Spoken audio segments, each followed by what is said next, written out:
India's medieval period was a time of political upheaval and social division.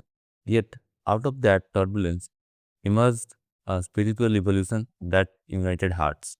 This revolution was not fought with swords or conquest, because fought with love, devotion, and compassion. Welcome to FlukyFacts, where we simply complex stories from history and bring them closer to everyday understanding. Today, we explore how two movements, Bhakti and Sufi, transform religion from a ritual into relationship and spirituality from formality to into failure. It's a story of devotion, equality, and awakening. A reminder that true faith lies not in temples or mosques, but in the human heart. To understand the Bhakti and Sufi movements, we first need to understand the world they emerged in. Medieval India was fragmented, politically under multiple dynasties and the Delhi Sultanate, and socially under a rigid caste system. Religion had become a matter of birth, not belief. Priestly class dominated rituals, ordinary people were alienated from spirituality. This led to what historians called a spiritual crisis. Common people wanted a direct connection with God, one that did not require permissions, language, or intermediary. And so, from the silence of that suffering, a quiet revolution began, not one that divided, but one that united. The word bhakti means devotion, heartfelt love toward God. The Bhakti movement began in South India between 7th and 9th century with the Alvars and Nayanas before spreading northward by the 15th century. Bhakti saints challenged the dominance of priests and the caste system. They preach that God listens to devotion, not birth or ritual. Kabir captured it beautifully when he said, God does not ask your caste, He listens to your heart. Their teachings focused on love, equality, and inner purity, devotions that flowed from within without the need for external rituals or fear of authority. The philosophy of bhakti marked the spiritual transformation in India. First, it declared that devotion was superior to both ritual action and philosophical knowledge. Second, it promoted universal brotherhood, believing all souls are equal before God, beyond caste, gender, or status. Third, it made religion accessible to all, welcoming even those who were marginalized by orthodoxy. And finally, it led to a vernacular revolution. Saints spoke and wrote in local languages like Tamil, Kannada, Marathi, and Hindi, breaking Sanskrit's exclusivity. Through this, spirituality was no longer the privilege of the elite, it became the voice of the people. While the Bhakti movement arose with Hindu society, a similar wave of reform emerged within Islam, this Sufi movement, originating in Persia and arriving in India around the 12th century. Sufism emphasized love, tolerance, and service to humanity above rigid ritual. For Sufis, the heart of a true lover is the throne of God. They sought closeness to the divine through meditation, music, poetry, and charity. By opposing narrow formalism, Sufis brought spirituality back to compassion, reminding people that God can be found in love, not in law. Sufism's philosophy rests on a few timeless truths. Wadat al Wujud, or unity of being, the idea that God exists in all creation and transcends all boundaries, love and compassion.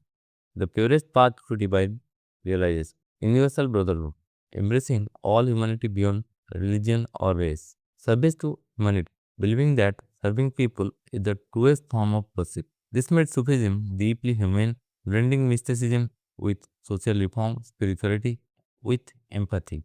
If we look closely, Bhakti and Sufi movements may seem different, but their hearts beat as one. Bhakti was rooted in Hinduism, Sufism in Islam, yet both served the same destination, union with divine. Bhakti emphasized love and simplicity. Sufism praised charity and meditation. Bhakti rejected caste and ritualism. Sufism opposed clerical dominance and dogma. Even their expressions mirrored each other. Bhakti saints sang bhajans while Sufi sang qawwalis. Both used music as a bridge to God. Their paths were different, but their destination was the same, the divine that lives within us all. The Bhakti movement gave India some of its greatest spiritual voices. Reforms who blended faith with fearlessness.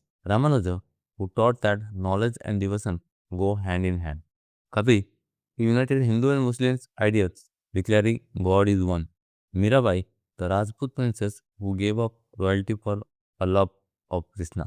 Tulsidas, who made the Ramcharitmanas in Hindi so that every common man could know Lord Ram. Chaitanya Mahaprabhu, who spread universal love through joyful devotion. Namdev, the Marathi saint who taught that true worship lies in love, not ritual. Each of them brought spirituality down from temples into the streets, into the language of the people. The Sufi movements too found its champion, saints who lived the message of love and humanity. Khwaja Moinuddin Chishti of Ajmer preached love for all, hatred for none.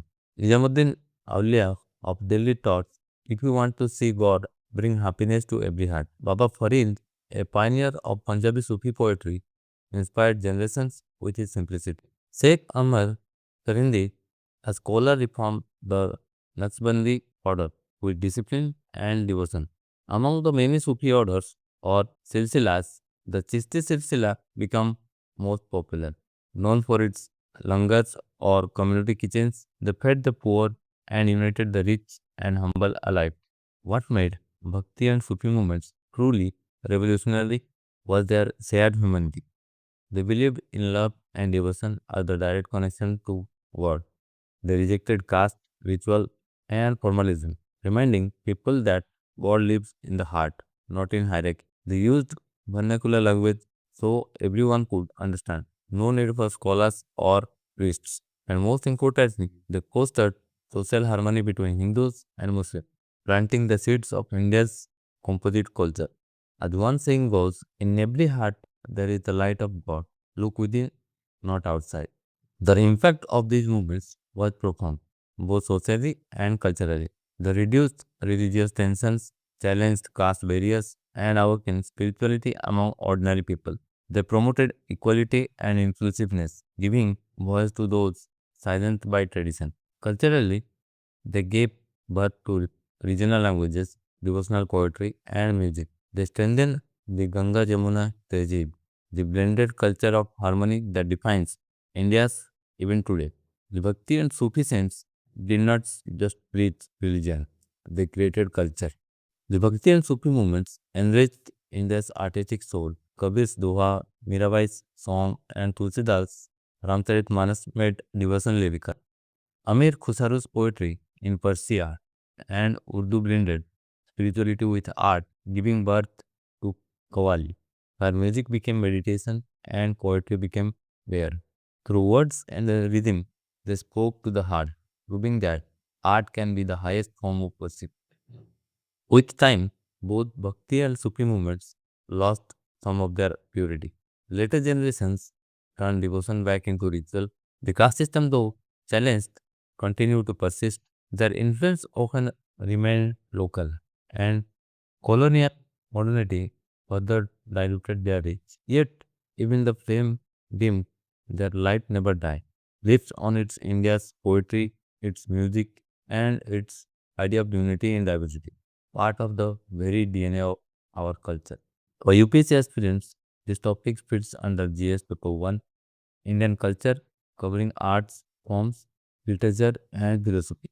Typical questions you can expect in exams like how did Bhakti and Sufi movements promote social harmony in medieval India?